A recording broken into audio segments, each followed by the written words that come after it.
नमः सिद्धिभ्यः। ॐ नमः सिद्धिभ्यः। नमो वैरिहन्ताणं नमो सिद्धाणं नमो वैरियाणं नमो वत्सायाणं नमो लोये सव्विसागुणं नमः समयसाराय स्वानुभूत्या चकासते चिस्सुभावाय सैर्विभावान्तरच्छिते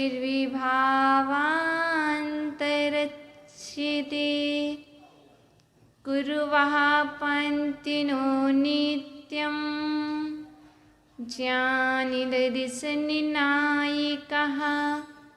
चारित्राणगम्भीरा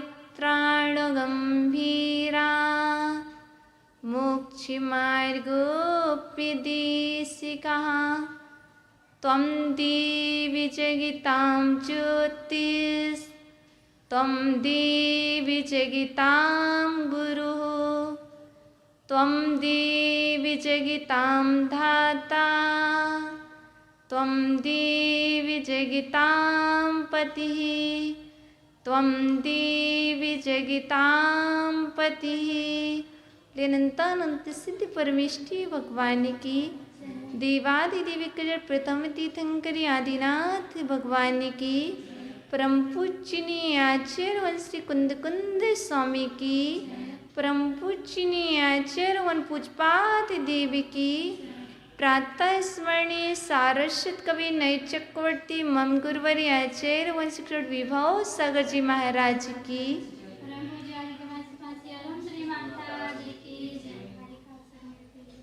प्रिय आत्मन हिमा जिनवाणी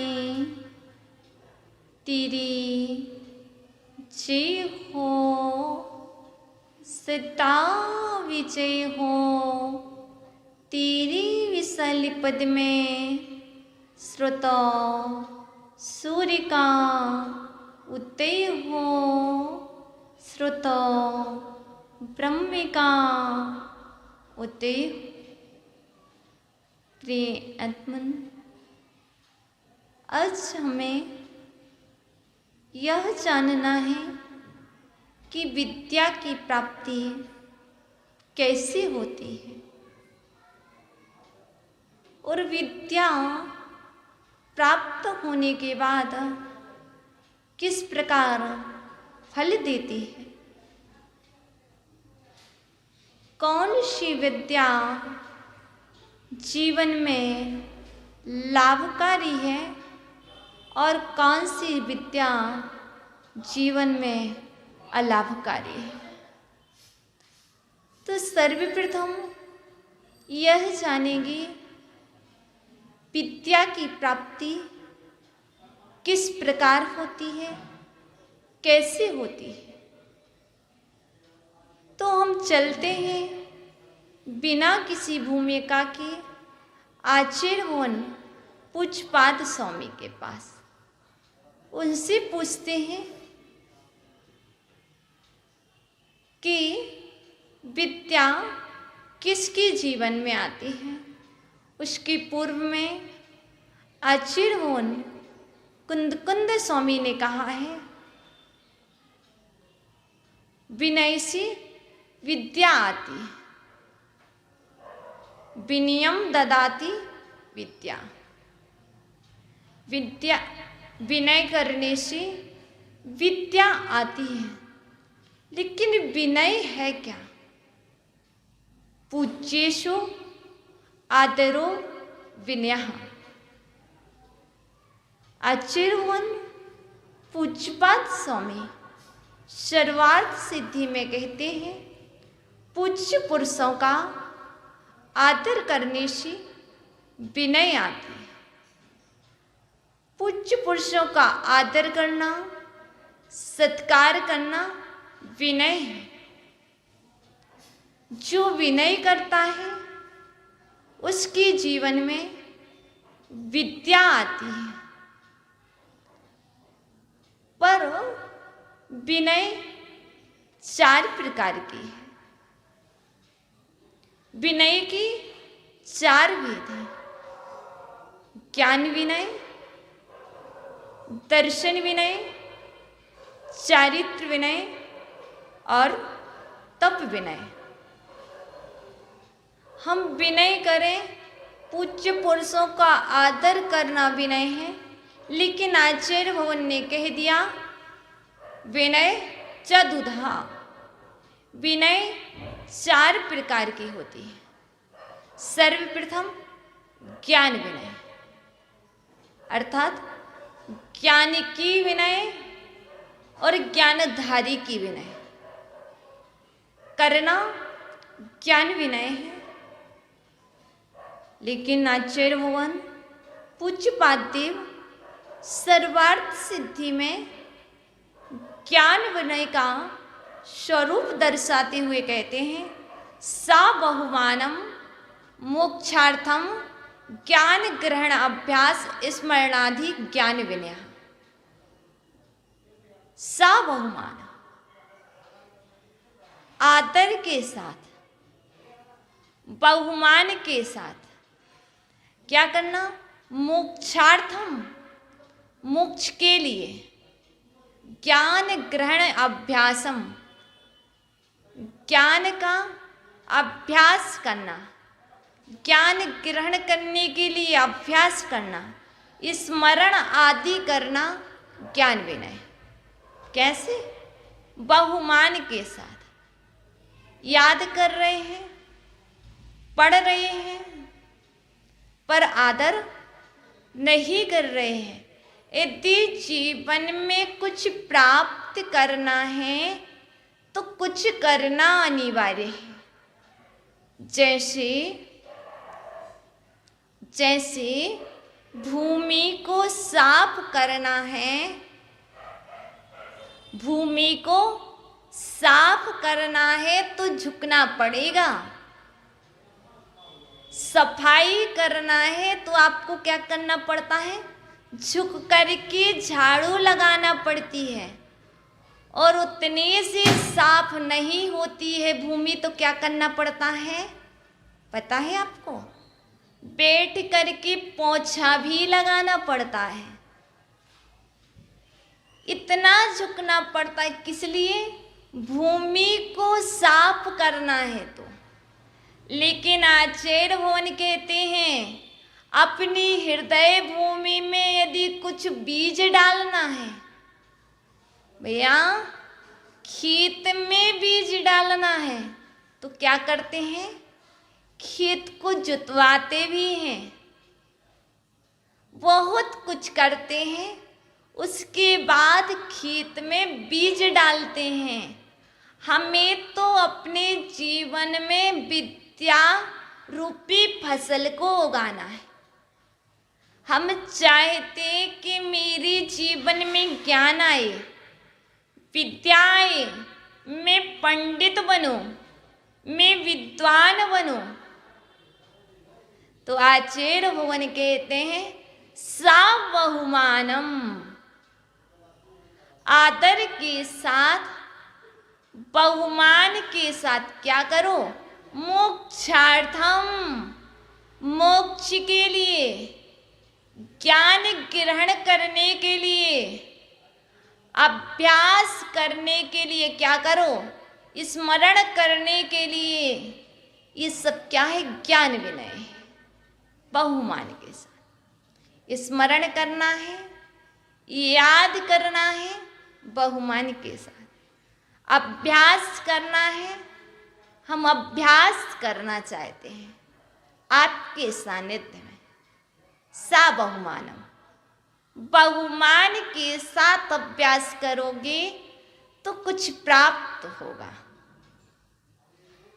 ज्ञान ग्रहण करना है तो बहुमान अनिवार्य है। हमें प्यास तो बुझाना है। बहन, मुझे प्यास लगी है, प्यास का शमन करना है, पर हम पानी पिएंगे ना तो हम जग का आदर करेंगे, ना ही हम गिलास का आदर करेंगे। आचार्य भगवान कहते हैं, तुम्हें अपनी प्यास का शमन करना है, प्यास को बुझाना है, तो क्या करो, तुम्हें जग का भी आदर करना पड़ेगा, तुम्हें गिलास का भी सम्मान रखना पड़ेगा। आदर से तात्पर्य सम्मान से, बहुमान कहो, सम्मान कहो, आदर कहो, ये एकार्थवाची है। जब आदर करोगे तभी वह जल तुम पी पाओगे। यदि तुम जग का या गिलास का आदर नहीं करोगे तो तुम्हारी प्यास नहीं बुझ सकती है। तुम हाथ में लाओगे, कितना पियोगे? बताओ, नहीं ना। इसलिए हमें विनय करने के पूर्व भेद भी जान लेना चाहिए, क्योंकि मुझे जीवन में विद्या की प्राप्ति करना है, सम्यक ज्ञान की प्राप्ति करना है। तो आचार्य भगवान कहते हैं, सर्वप्रथम विनय को जानो, विनय के भेद को जानो। तो हमने सर्वप्रथम ज्ञान विनय को जाना, शास्त्र की विनय, और जिनके जीवन में शास्त्र है उन शास्त्रधारी की विनय, अर्थात ज्ञान की विनय और ज्ञान को धारण करने वाले की विनय, यह कहलाती है ज्ञान विनय।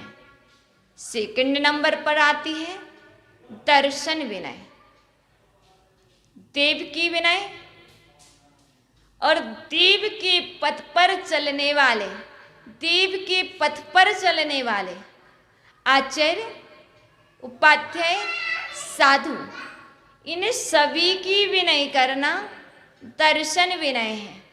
आचार्य भगवान पूज्यपाद स्वामी की दृष्टि में संकादि दोष विरहितम तत्वार्थ श्रद्धानम दर्शन विनयः, संकादि दोष विरहितम अर्थात 8 जो सम्यक दर्शन के दोष बतलाए हैं, शंका, कांक्षा, विचिकित्सा, अमूढ़दृष्टि, उपगोहन, स्थितीकरण, वात्सल्य, प्रभावना, इन शंका आदि 8 दोषों से रहित तत्वार्थ श्रद्धानम, तत्व का श्रद्धान होना, जो जिनेन्द्र भगवान ने कहा है उस पर श्रद्धान करना दर्शन विनय है।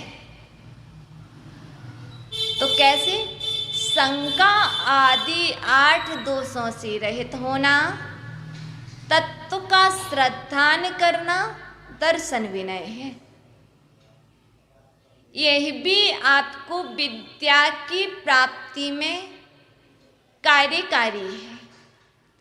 बिना विनय की विद्या प्राप्त नहीं होती है।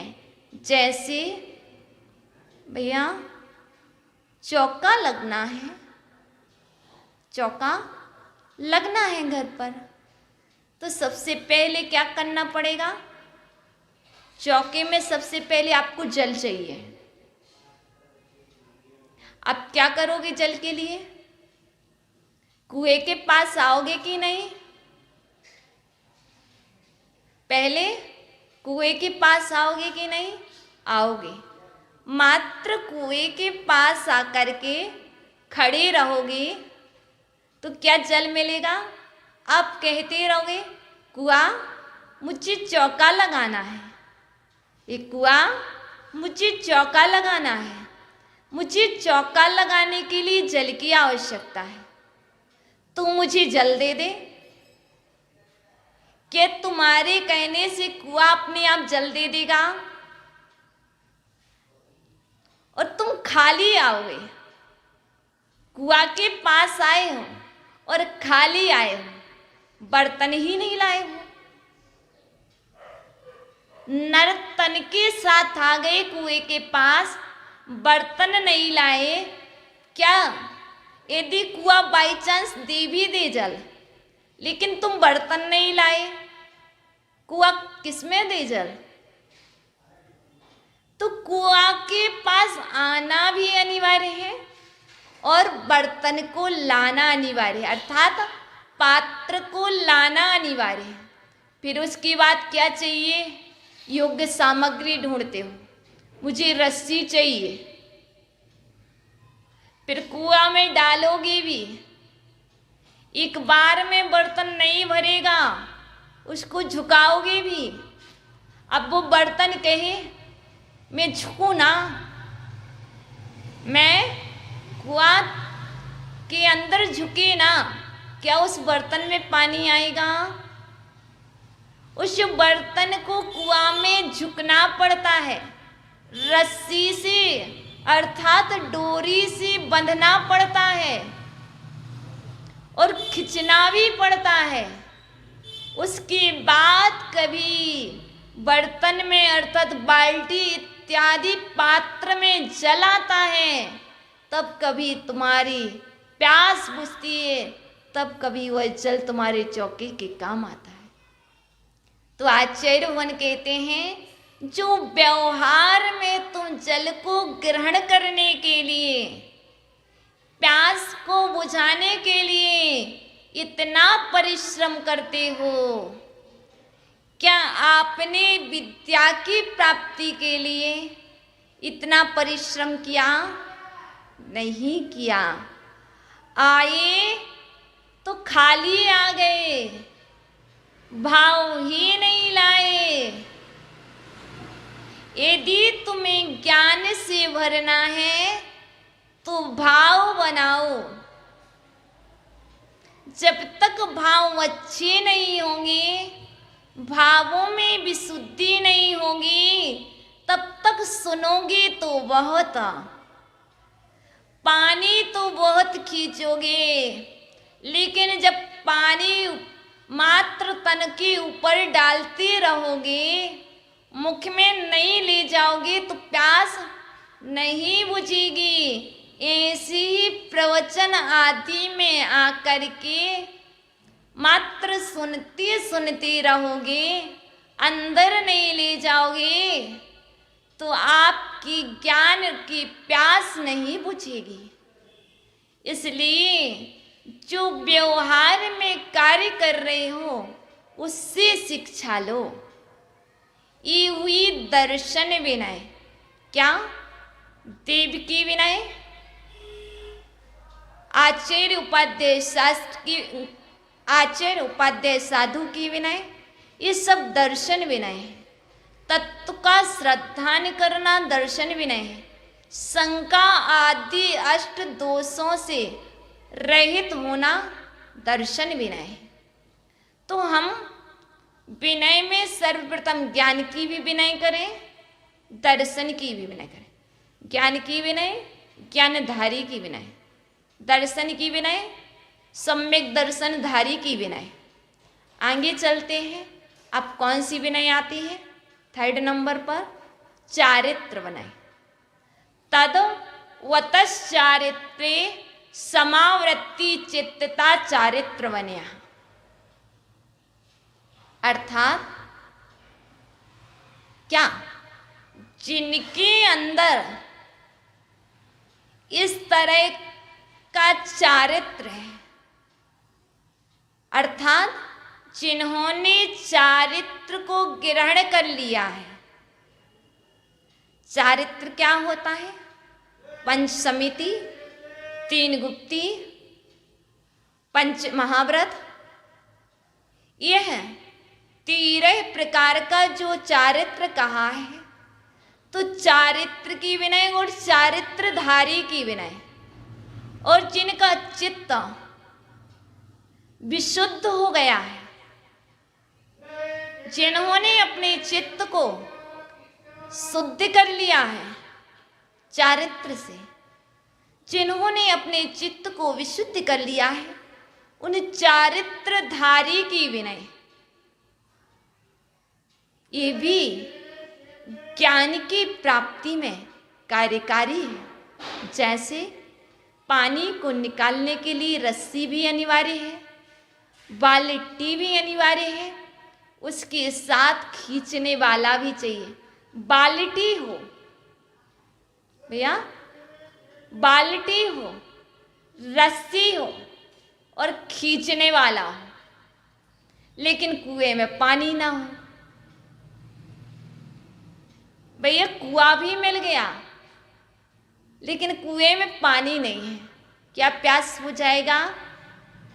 क्या बाल्टी पानी है, बाल्टी और रस्सी आकर के प्यास बुझाएगी? नहीं, पानी को निकालने वाला भी चाहिए। ऐसी ही विद्या को ग्रहण करने के लिए दर्शन की विनय भी अनिवार्य है, ज्ञान की विनय भी अनिवार्य है और चारित्र विनय भी अनिवार्य है। अब इसके बाद आती है एक विनय और होती है, तप विनय। ज्ञान विनय, दर्शन विनय, चारित्र विनय, तप विनय। तप की विनय और तपधारी की विनय, अर्थात तपस्वी की विनय और तपस्या करने वाली की विनय, जो तपस्या को धारण किए हैं उसकी विनय। तो ये तप विनय क्या कहलाती है बताओ? जिसने तपस्या कर रहा है, उपवास कर रहा है, एकासन कर रहा है, बेला कर रहा है, तेला कर रहा है, ये तप विनय है। इसके बाद एक और विनय होती है, उपचार विनय। विनय के जितने भेद करते जाओ उतने होते हैं, लेकिन मूल रूप से विनय के चार विनय, ज्ञान विनय, दर्शन विनय, चारित्र विनय और उपचार विनय। उपचार विनय क्या कहलाती है? जैसे आपने देखा मुनि महाराज जी आए, उनके आगमन पर आप क्या हुए? खड़े हो गए। शास्त्र को विराजमान करने की पूर्व क्या हो जाते? आपने देखा होगा जब स्वाध्याय होता है मंदिर में, जो शास्त्र का स्वाध्याय करता है, जैसे वह जैनवाणी को मस्तक पर लेकर के आते तो तभी क्या होते? सभी श्रावक खड़े हो जाते हैं। ये उपचार विनय है। अभिषेक हो रहा है, प्रभु वेदी से उठ करके पांडुक शिला पर आ रहे हैं, आप क्या हो जाते? खड़े हो जाते, नमस्कार करते। ये उपचार विनय है। उपचार विनय के विषय में आचार्य भवन कार्तिकेय स्वामी ने कार्तिकेय अनुपेक्षा में कहा है, रणत्तय जुत्ताणम अनुकूलम जो चरदि भत्तीय भिक्षो जहरायाणम उबियारो सोहबे विण्यो। उबियारो सो हबे विण्यो। कब? उपचार विनय कब होती है, कैसी होती? भिक्षो जयरायाणम। भिक्षु मीन्स कौन? सेवक। जय रायाणम, जैसे सेवक राजा के अनुकूल प्रवृत्ति करता है। सेवक है तो कैसा होता? राजा के अनुकूल प्रवृत्ति करता है। वैसे ही रणत्तय जुत्ताणम, रत्नात्रय के धारक साधुओं की अनुकूल भक्ति आदि करना, भक्ति से संयुक्त होना, ये उपचार विनय है। सेवक राजा की अनुकूल विनय करता है, ऐसे ही साधुओं की रत्नातिक धारकों की उनकी अनुकूल भक्ति करना, उनके अनुकूल प्रवृत्ति करना, ये उपचार विनय है। और कैसे उपचार विनय के विषय में आचार्य भुवन शिवकोटि जी महामुनिराज भगवती आराधना में बतलाते हैं क्या? खड़े हो जाना। शिष्यों के लिए उपचार विनय का प्रसंग आया, गुरु के पीछे चलना। जब गुरुजन बात कर रहे हो तो उनके बीच में नहीं बोलना। यदि वह कदाचित कोई बात भूल भी जाए तब भी बीच बीच में नहीं बोलना। जब वह अपने कक्ष में आए तो खड़े होना। जब वह व्यवहार करें तो उनके कमंडल आदि को ले लेना। ये सब उपचार विनय है। इसी तरह श्रावकों के लिए चाहिए, यदि आपके बड़े लोग, दो लोग बीच में बात कर रहे हों तो उनके बीच में नहीं बोलना। जो बड़े लोगों के बीच में बोलता है वह मूर्ख कहलाता है, और जो बीच में बोलता है उसके अंदर कभी ज्ञान का प्रकाश नहीं होता है। आप ज्ञान रूपी दीपक को जलाना चाहते हैं, अपने जीवन में ज्ञान रूपी प्रकाश से प्रकाशित होना चाहते हैं, प्रकाशित करना चाहते हो तो क्या करो? ये आदर है। कहाँ? पूज्येषु विनयो आदर। पूज्य पुरुषों का आदर करना विनय है। अर्थात जो आपके पेरेंट्स हैं, आपके परिवार के हैं, तो कभी दो लोग बात कर रहे हो तो इनके बीच में नहीं बोलना। और कोई पूछे ना तो उसको बिना कुछ पूछे कुछ कहना भी नहीं। अपने वचनों को इन्वेस्ट भी नहीं करना। यदि आप बिना पूछे कोई समाधान देंगे, किसी तरह का ज्ञान देंगे, तो भी वो सुनेगा क्या? नहीं। यदि तुम महान बनना चाहते हो, तुम ज्ञानवान बनना चाहते हो, विद्या को अर्जित करना चाहते हो, तो आचार्य भगवान कहते हैं ये ध्यान रखना। क्योंकि जीवन में कुछ प्राप्त करने के लिए कहीं कहीं पर साइलेंट रहना भी अच्छा होता है। जैसे आपने मोबाइल देखा, आपके पास है। अब क्या हुआ? मोबाइल का डेटा ऑन था तो क्या हो रहा था? बैटरी लो हो रही थी। यदि पूर्णतः 24 घंटे मोबाइल का डेटा ऑन रहे, नेट ऑन रहे, तो क्या होता है? बैटरी डिस्चार्ज होने लगती है। इसी तरह आपके जीवन का, आपके मुख रूपी मोबाइल से आपका डेटा ऑन रहे तो आपकी शक्ति रूपी बैटरी क्या होने लगती है? डिस्चार्ज होने लगती है। इसी तरह यदि अपनी शक्ति को बचाना है, और आपने एक चीज और देखी होगी, यदि मोबाइल इत्यादि से आप कोई चीज अपलोड करते हैं तब भी बैटरी बहुत जाती ना।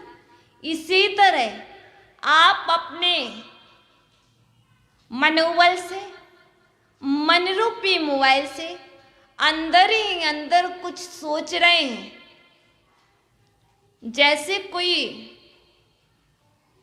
डेटा अपलोड होता है तो क्या होता है? अंदर ही अंदर चलता रहता है, वो घूमता रहता है। इसी तरह आप अपने अंदर ही अंदर किसी न किसी चलते रहोगे। यदि सम्यक विचार चल रहे हैं तब तो बुद्धि आएगी,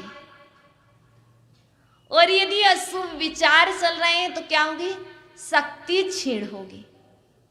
यदि सम्यक कर रहे हो तो कोई हानि नहीं,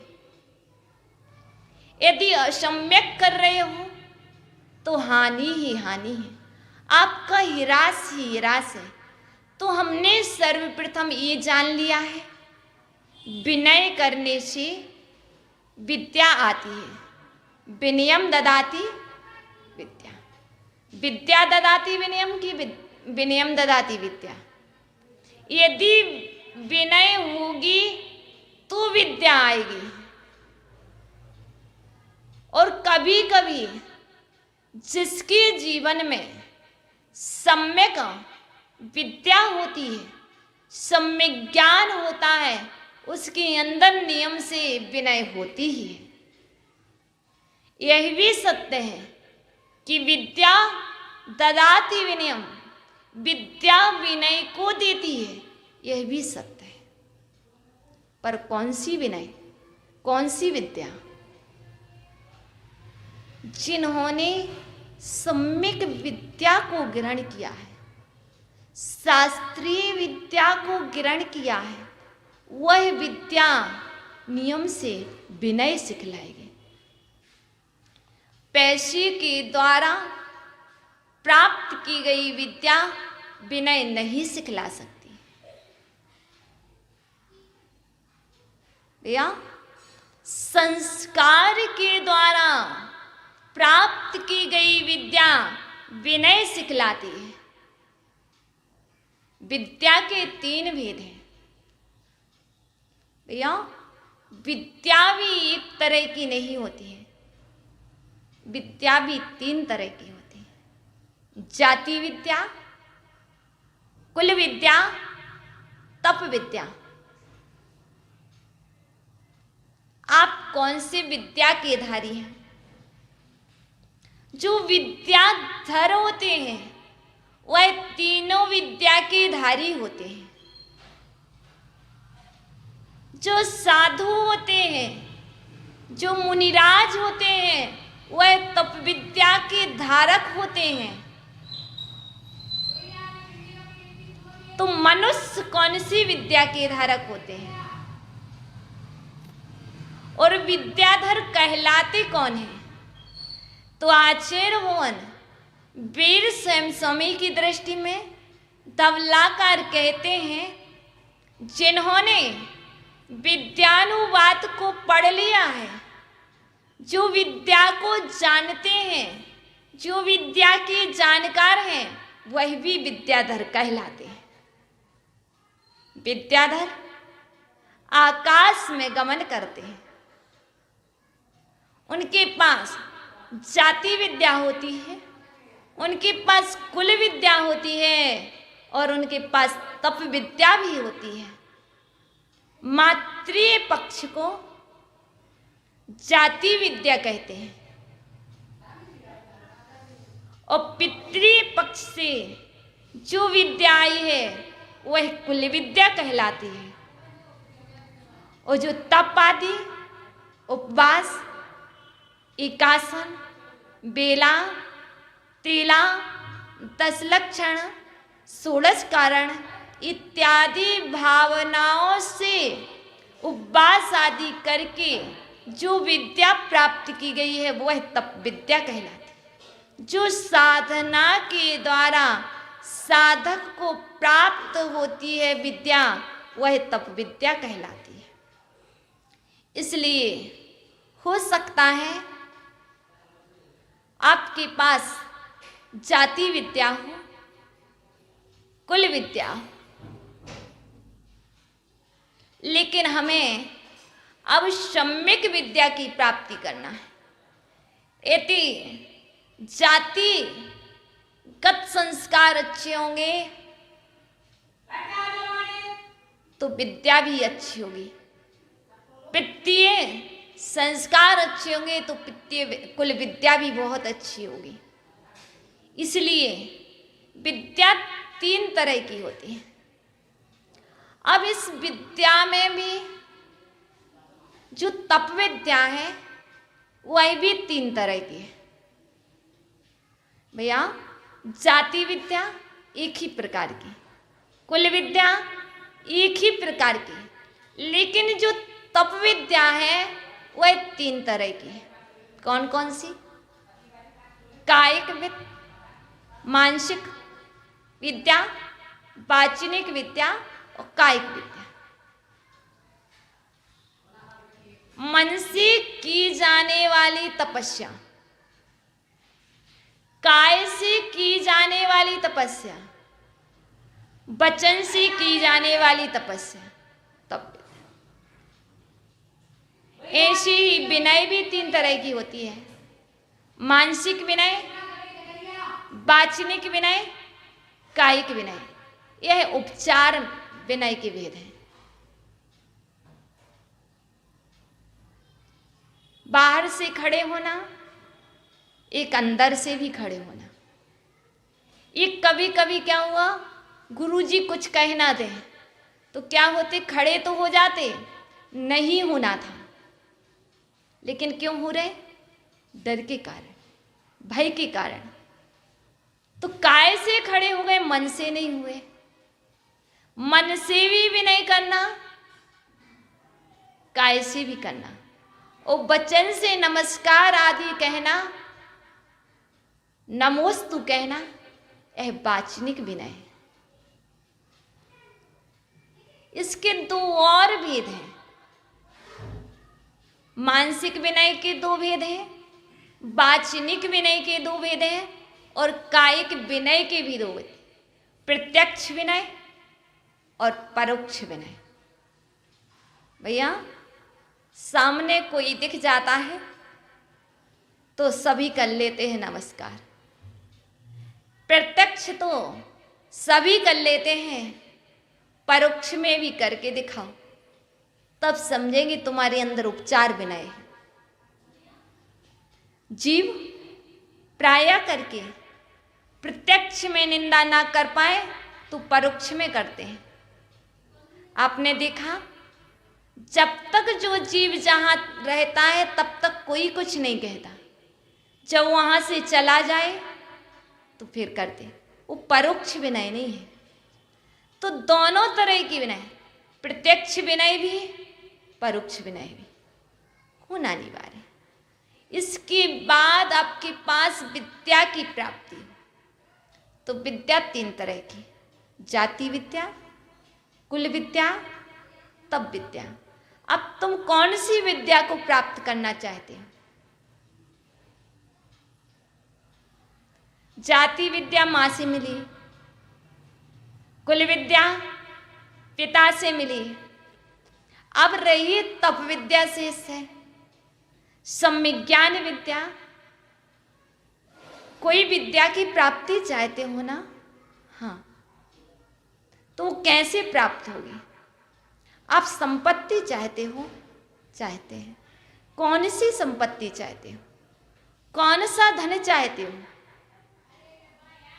धन चाहिए? चाहिए। कौन सा धन चाहिए? यदि विद्या रूपी धन चाहिए, कौन सा धन श्रेष्ठ है? भैया, एक बात पूछूं, आपके मित्र का नाम क्या है? आपके भाई का नाम क्या है? हमें विद्या प्राप्त करना है। आपको पता है, जब हम विद्या प्राप्ति के लिए स्कूल में एडमिशन कराने जाते हैं तो क्या होता? अपने पेरेंट्स का नाम पूछा जाता है।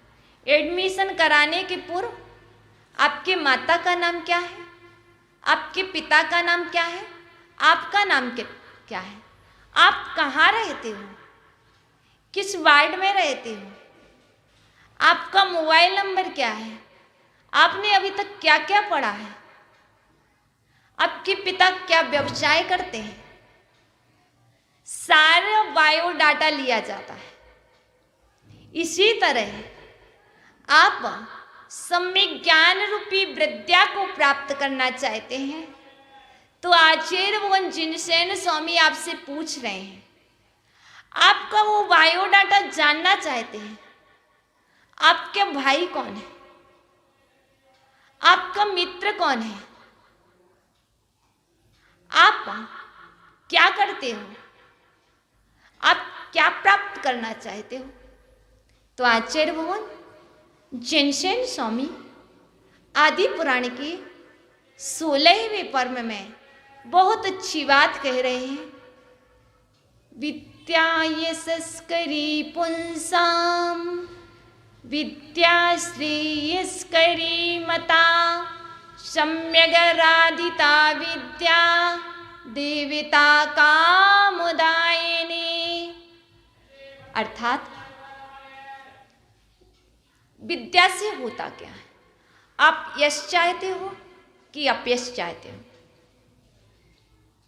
ऐसा कोई भी जीव नहीं होगा, ऐसा कोई भी मनुष्य नहीं होगा जो यश ना चाहे। सभी अपने जीवन में यश चाहते हैं। तो यश की प्राप्ति आचार्यवन कहते हैं विद्या यशस्करी पुंसा। विद्या ही मनुष्यों का यश करने वाली है। कौन सी विद्या? सम्यगाराधिता विद्या, सम्यक्त पूर्वक की गई आराधना। तो सम्यक पूर्वक की गई आराधना विद्या मनुष्यों का यश करने वाली, जो सम्यक दर्शन पूर्वक, सम्यक ज्ञान पूर्वक, सम्यक चारित्र पूर्वक अच्छी तरह विद्या की आराधना करते हैं, वह विद्या मनुष्यों का यश करने वाली होती है। यश चाहते हो तो अच्छी तरह से, किस तरह से? सा बहुमानम। अच्छी तरह क्या कहलाता? सा बहुमानम। विनय करो, विद्या आएगी। कुआं खोदो, झिर फूटेगी। भैया कुआं खोदो, झिर फूटेगी, पानी निकलेगा। इसी तरह आप विनय करो, कुआं खोदो विनय के द्वारा। ज्ञान की विनय करो, दर्शन की करो, चारित्र की विनय करो, तप की विनय करो। आपके अंदर ज्ञान की झिर फूटेगी और वो ज्ञान की झिर आपको यश दिलाएगी। विद्या श्रेयस करीमता। कल्याण चाहते हो, मंगल चाहते हो, कल्याण करना है, मंगल करना है, तो आचार्य भगवान कहते हैं श्रेयस विद्या कल्याणकारी होती है। विद्या से फायदे क्या हैं? क्योंकि हमें विद्या के फायदे क्या हैं? यदि जीवन में विद्या आ जाएगी तो मुझे किस चीज की प्राप्ति होगी और हानि किस चीज की होगी? यदि जीवन में सम्यक विद्या जन्म लेगी तो अपयश दूर चला जाएगा, आयस दूर चला जाएगा, पलायन कर जाएगा। आपके जीवन में यश का प्रकाश होगा। यदि जीवन में सम्यक विद्या रहेगी तो उससे आपका अकल्याण दूर हो जाएगा। आप अकल्याण के मार्ग से बच जाओगे, आपका कल्याण होगा। और देवता कामदायिनी। सम्यगाराधिता विद्या देवता कामदायिनी। विद्या देवता ही काम दायिनी है, अर्थात सभी मनोरथों को पूर्ण करने वाली है। आपके कौन कौन से मनोरथ हैं जिन्हें पूर्ण करना चाहते हो? आपके मनोरथ अवश्य पूर्ण होंगे। एक बार एक व्यक्ति आचार्य भगवान जिनसेन स्वामी के चरणों में गया, विनय के साथ बैठा। हे भगवान, मैं अपने मनोरथों को पूर्ण करना चाहता हूँ। आप मुझे मार्गदर्शन दें। तो आचार्य भगवान जिनसेन स्वामी उस श्रावक को संबोधन हुए करते हुए कह रहे थे, सम्यगा राधिता विद्या देवता कामदायिनी। जो सम्यक तरीके से, अच्छी तरीके से विद्या को साधता है, वह विद्या देवता ही सभी मनोरथों को पूर्ण करती है। कोई देव ऐसा नहीं है जो आपके मनोरथों को पूर्ण कर दे। मात्र एक विद्या देवता ही है जो आपके मनोरथों को पूर्ण करता है। विद्या देवता ही एक ऐसा देवता है जो आपका कल्याण करता है। विद्या देवता ही एक ऐसा देवता है जो आपका यश करता है, आपके जीवन में इसका प्रकाश करता है। इसलिए विद्या देवता की आराधना करो। और वह विद्या देवता ऐसे ही सिद्ध नहीं होता है। उस विद्या देवता को सिद्ध करने के लिए विनय के पास आना पड़ता है, तब कभी जीवन में विद्या देवता की सिद्धि होती है। और विद्या है क्या? और विद्या है क्या? तो आगे आचार्य भगवान और उपदेश दे रहे हैं, क्योंकि जब तुमने पूछा है तो इसमें कोई कंजूसी नहीं। भैया पूछा है तो कंजूसी कैसी? तो आचार्य भगवान जिनसेन स्वामी अपने आत्मा के प्रदेश प्रदेश से उपदेश दे रहे थे, कह रहे थे, विद्या काम दुहाधेनु विद्या चिंतामणिर्णा त्रिवर्ग फलिता सूते विद्या संपत् परम विद्या संपत् परम। अर्थात कामधेनु चाहते हो, काम धेनु चाहते हो, तो आचार्य भगवान कहते हैं विद्या मनुष्यों के पूर्ण मनोरथों को पूर्ण करने वाला कामधेनु है। कामधेनु गाय के पास जाओ, जो मांगो वह मिलता था, लेकिन आचार्य भगवान कहते हैं विद्या ही मनुष्यों के मनोरथ को पूर्ण करने वाली कामधेनु है। कामधेनु चाहते हो? चाहते हैं तो विद्या कामधेनु के समान है। और कैसा है? रत्न चाहिए है। कौन सा रत्न चाहिए? चिंतामणिर्णिनाम, चिंताओं को हरने वाला कौन होता है? चिंतामणि रत्न होता है। लेकिन आचार्य भगवान कहते हैं आपकी चिंताओं को चिंतामणि अचेतन रत्न आपकी चिंता को दूर कर पाए या ना कर पाए, लेकिन यदि आपके जीवन में सम्यगाराधिता विद्या है तो वह सम्यगाराधिता विद्या विद्या चिंतामणिर्णिनाम, विद्या ही चिंतामणि रत्न के समान है। इसलिए रत्न को ढूंढने मत जाओ।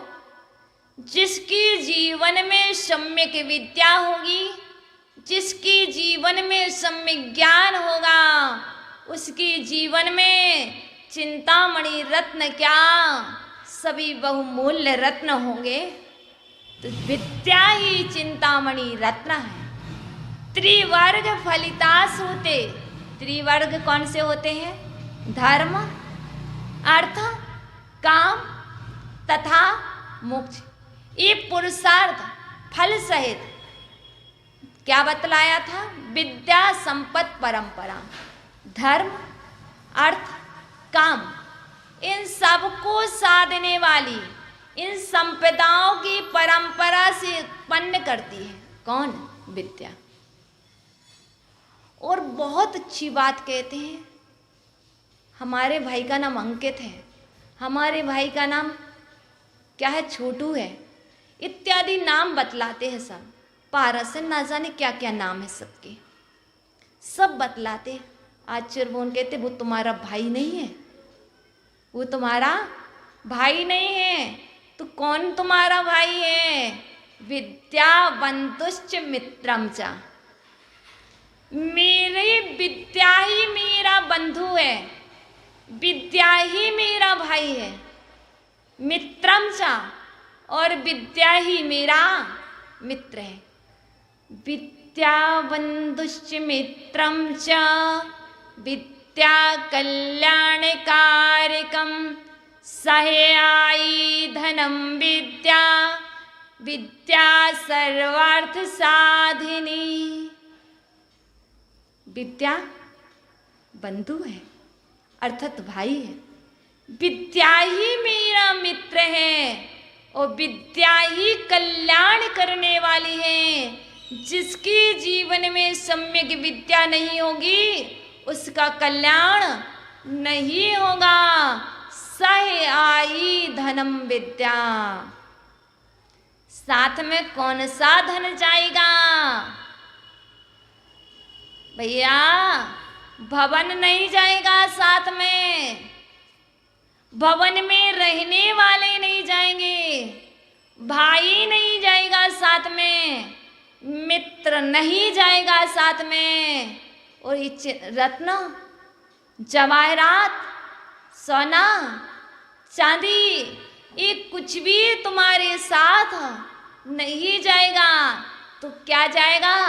सहायी धनम विद्या, विद्या रूपी धन ही तुम्हारे साथ में जाएगा और वही तुम्हारा कल्याण करेगा। विद्या सर्वार्थ साधिनी, सभी प्रयोजनों को साधने वाली विद्या है, सभी मनोरथों को पूर्ण करने वाली विद्या है, कल्याण को करने वाली विद्या है। अविद्या कल्याण नहीं करती, अविद्या मनोरथों को पूर्ण नहीं करती, अविद्या प्रयोजनों को सिद्ध नहीं करती। इसलिए विद्या की आराधना करो। कौन सी विद्या? आचार्य कुंद स्वामी बहुत अच्छी बात कहते हैं। क्या कहते हैं? ज्ञान कल्याण करता है कि अकल्याण करता है? विद्या कल्याण करती है कि अकल्याण करती है? कल्याण करती है। कौन सी विद्या? कौन सी विद्या? कौन सी विद्या? शीलेन बिना ज्ञानम विनाशन्ति, ज्ञानम विनाशन्ति। आचार्य भगवान को यदि पूरा नहीं पढ़े, सिर्फ इतना पढ़ ले, ज्ञानम विनाशन्ति, ज्ञान विनाश करता है।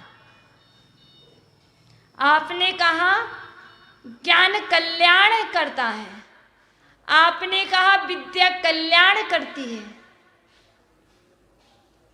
लेकिन कुंद स्वामी ने ये कहा है जो मिथ्या ज्ञान है अर्थात शीलेन बिना ज्ञानम विनाशन्ति, शील से रहित ज्ञान, सम्यक्त्व से रहित ज्ञान, मिथ्यात्व से सहित ज्ञान विनाश करता है, विकास नहीं करता। इसीलिए जिनसेन स्वामी ने पहले कह दिया है सम्यगाराधिता विद्या, सम्यक्त पूर्वक अच्छी तरह से साबहुमान। देखो कॉलेज की विद्या, लौकिक ज्ञान और धार्मिक ज्ञान, लौकिक ज्ञान कल्याण नहीं कर सकता। जब भी कल्याण होगा लौकिक शिक्षा से नहीं, धार्मिक शिक्षा से ही होगा। यदि जीवन में लौकिक शिक्षा रही, धार्मिक शिक्षा नहीं रही, तो क्या होगा? जिस दिन कोई विपत्ति आएगी नौकरी नहीं लगी, जॉब नहीं लगी, क्या करोगे? फैन देखोगे, लटक जाओगे। यदि जीवन में धार्मिक शिक्षा रही तो क्या करोगे? मुझे सुसाइड नहीं करना, मुझे आत्महत्या नहीं करना। इसलिए जीवन में लौकिक शिक्षा के साथ साथ धार्मिक शिक्षा भी अनिवार्य है। इसलिए विद्या की प्राप्ति करना है, मनोरथों को पूर्ण करना है, जीवन में श्रेष्ठता को प्राप्त करना है, श्रेष्ठ पद की प्राप्ति चाहते हो तो क्या करो? पूज्य पुरुषों से आदर चाहते हो, विद्वानों के बीच में सम्मान चाहते हो तो क्या करो? आचार्य भगवान कहते विद्यावान पुरुषों लोके सम्मति में आती कौदरवाही नारी चा तदवती धत्ते स्त्री श्रेष्ठिम गिरम। जो विद्या की आराधना करता है, विद्यावान पुरुष कोविदई विद्वानों के द्वारा भी पूजा को प्राप्त होते हैं। जो विद्यावान होता है उन्हें विद्वान भी पूछते हैं। जिन्होंने विद्या की आराधना की है वह विद्वानों के द्वारा क्या सभी श्रावकों द्वारा पूजा को प्राप्त होते हैं। और विद्यावान स्त्री श्रेष्ठ पद को पाकर के उच्च पद को प्राप्त करती है। देखो चंदनवाला को,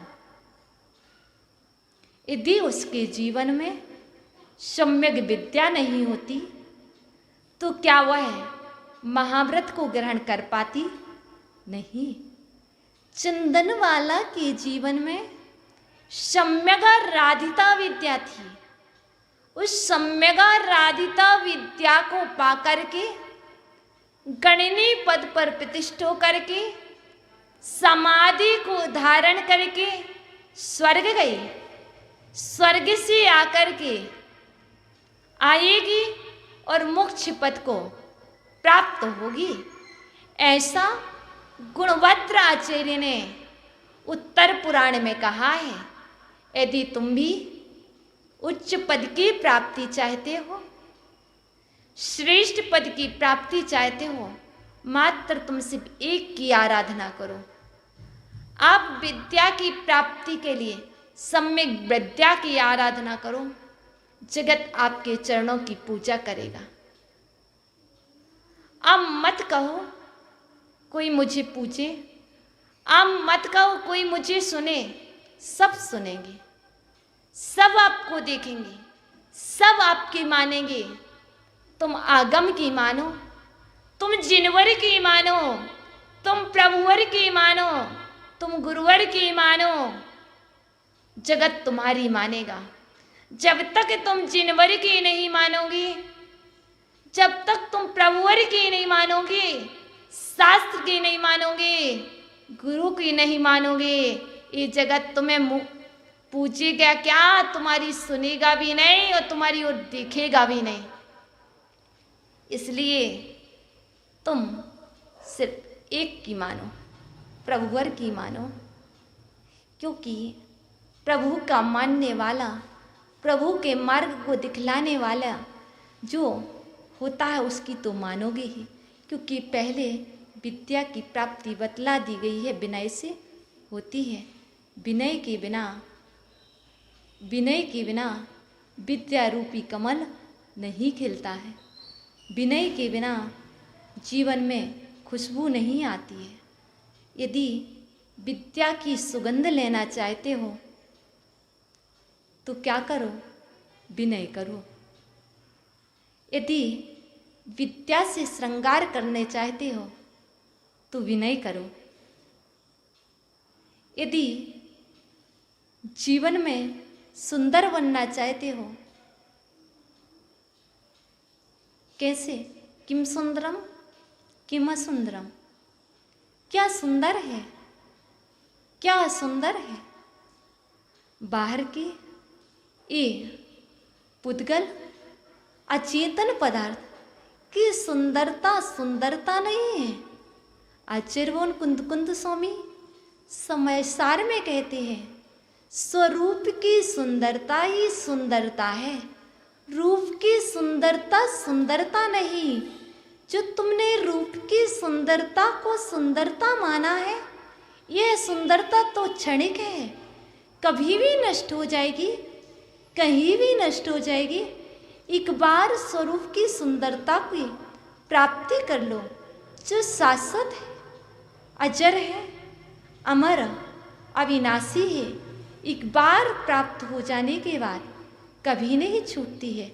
इसलिए हम सभी अपने जीवन में सम्यक्त की आराधना करें, सम्यक विद्या की आराधना करें, उस विद्या से अपना श्रृंगार करें और अपने जीवन को सफल बनाएं। ओम नमः।